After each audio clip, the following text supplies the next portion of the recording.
Caio, para que Deus nos chamou então? E os ministérios, para que servem? Será que realmente a hierarquia das igrejas realmente... Ministério não é hierarquia.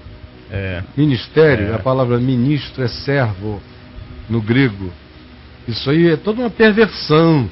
É que fez com que palavras de serviço se transformassem na religião palavras de grandeza hierárquica.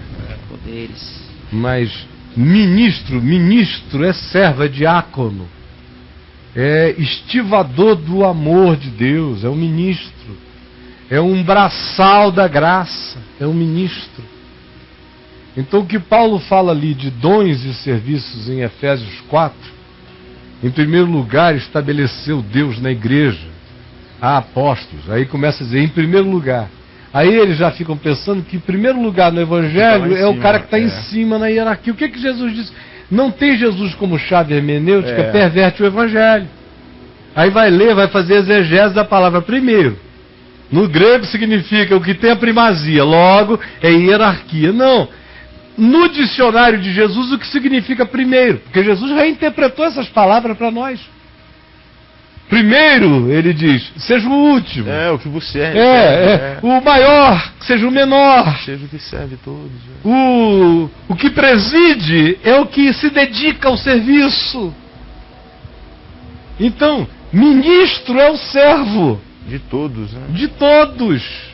Como Paulo diz, nós, por causa de vós, diferentemente daqueles pastores hoje lá na rádio, demandando o dízimo porque Deus não pode ter conta bancária, claro. E eles é que são os banqueiros são de Deus, caixas. Diferentemente daqueles caras, o que eu ia dizendo é o quê? Diferentemente daqueles indivíduos, eu estava num outro fluxo aqui, que era diferentemente de tudo aquilo ali, na realidade, o que Jesus nos chama é para essa certeza absoluta de que tudo isso acontece no ambiente. Nós e vós que Jesus reinterpretou. Isso, do nós e vós.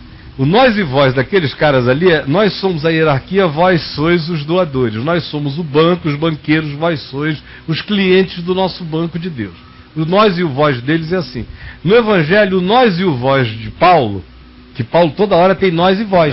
Você lê especialmente 1 aos Coríntios, 2 aos Coríntios, Paulo fala a nós, os apóstolos, a vós. Ele faz uma diferença toda hora. Agora, quando ele faz essa diferenciação, você vê que ele diz, nós, os apóstolos, fomos postos como? Lixo do mundo, escória de todos, espetáculo a anjos e a homens. Nós fomos servidos como esse espetáculo grotesco. Nós vim gera morte para que vocês tenham vida, para que vocês tenham proteção, para que vocês não sofram o perrengue. A gente apanha para vocês não apanharem tanto. É tudo o oposto do que se institucionalizou. Então a pergunta dele repita, por favor. Final. Será que realmente a hierarquia das igrejas as igrejas realmente os torna chamados para serem maiores porque são pastores, então presbíteros, entenda, etc? Tendo Jesus como chave hermenêutica, quem é o maior para Jesus?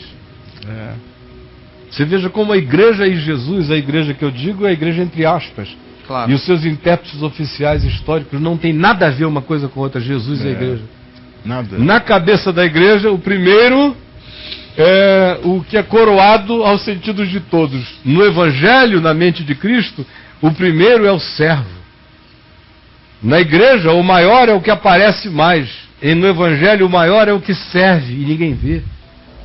Na igreja, o grande é o perceptível. No Evangelho, o grande é o que não faz a menor questão de ser percebido. E serve do mesmo modo. Então é só porque está tudo pervertido que você me faz essa pergunta, querido.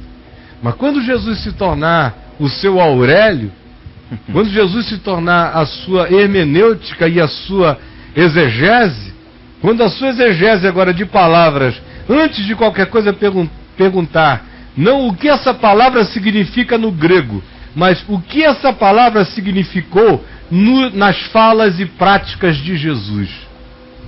Aí você vai encontrar e aprender o significado de primeiramente, de maior, de servo ou de mestre, ou de qualquer outra coisa, porque os significados vão ser redefinidos pela prática de Jesus. Como quando ele foi tão explícito. Leia, por exemplo, aqui em Lucas, capítulo 9 e 10, capítulos 9 e 10, e veja aquela sequência de quando eles descem lá do Monte da Transfiguração.